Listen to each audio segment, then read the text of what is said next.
So ito yung gawa natin kanina. Hima cookies. Medyo maliit na to. Dahil siguro sa binawasan ko ng butter.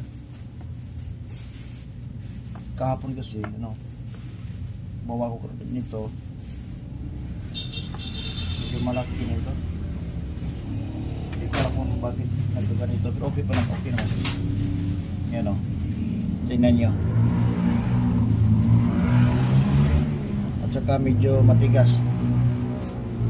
Okay naman to kapag mas maganda kapag matigas. Kasi kapag medyo malambot, pinabukasan na yan, mas nalambot pa yan. So ito, mas medyo brown yung pagkaluto.